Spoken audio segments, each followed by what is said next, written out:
In fact, on the dummy grid now, Formula Open. They are about to head out to Sydney Motorsport Park to get our big day of coverage here on 7 underway. So let's get straight to your commentators. I look a little bit like an auctioneer here, don't I? Welcome back to Darren Smith and James Baldwin. Take it away. Good on you, Rusty. Good morning, everyone.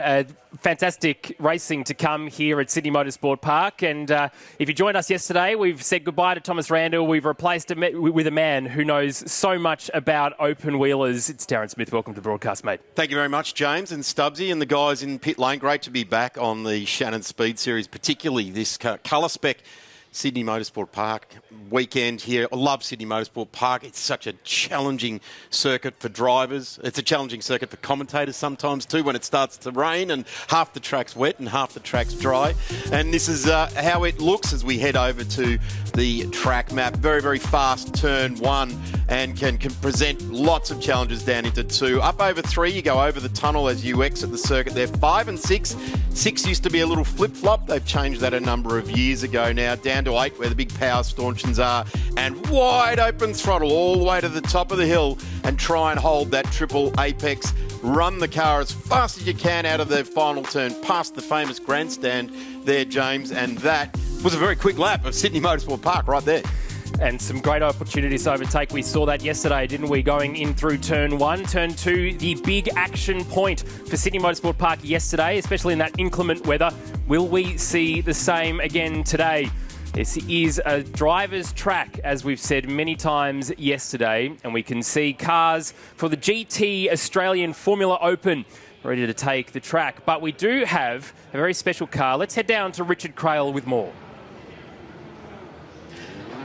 James, Darren, thank you. Good morning. Really looking forward to this. Wings and Slicks open wheelers at this place are sensational, going right back to A1GP when they raced here. In fact, Nico Hulkenberg still owns the lap record here at Sydney Motorsport Park, believe it or not, in an A1GP car. But this weekend in GT Australian Formula Open, there's a really special story unfolding with 17-year-old F4 driver Jayden Hamilton. He stepped up into a TARDIS F4 car this weekend for the first time. But he's joined forces with Bully Zero as an ambassador, and he's raising awareness for bullying, both in sport, in the workplace, and just in life in general. And he's put together a really cool initiative on the nose of his car.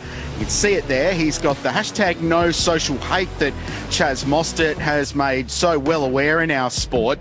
Campaign against bullying, and he's got people from up and down the paddock to sign the nose of his car.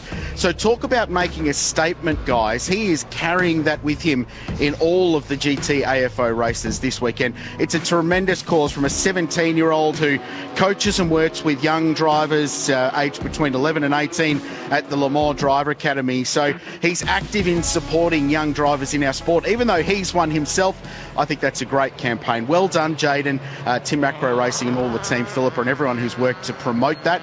I think that's a great cause, and well done. It's amazing, guys, to see someone that young putting that much effort into a really important social campaign. So looking forward to seeing how he goes today. I'm going over to pit wall to watch the start of this, because F3 cars at Sydney Motorsport Park on the start, one of the great things in life, boys. Someone who absolutely loves it. Thank you very much, Richard Crail. And yes, young Jayden Hamilton from Mornington.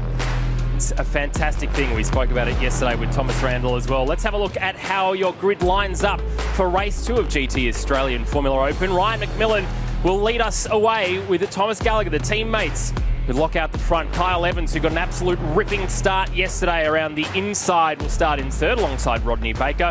George Cancillos in 5th from Graham Holmes in 6th. Rodney Brincat from Nathan Beer. Jayden Hamilton, as we were just speaking about, in his Formula 4 car in 9th. And rounding out the grid, Ron Bennett, Lawrence Casitas and Shane Morrow in 13th. Just very quickly, Darren, on Jayden, and I'm not sure if you saw this morning, not only is there signatures on his Formula 4 car, but there was also a snake. Very, very brave man for having that. Dudley the Snake joined him. I certainly got a bit of a fright when I looked at the Australian Formula Open Instagram page and saw that. Hopefully the snake is no longer on the car.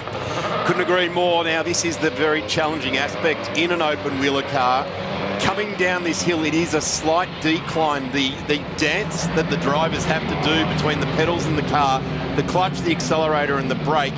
The cars that pull up on the front row of the grid you can really, really challenge yourself as you try and work that heel toe inside that footwell. There's not a lot of room. In fact, this is probably the most cramped economy class flight you'll ever have. You've got no leg room. You've got nothing where to go here. So it is, these guys here will start to shake in those calf muscles. They'll be set to go. Well, a green flag at the back of the pack for GT Australian Formula Open Race 2 here at Sydney Motorsport Park. All eyes on the lights now.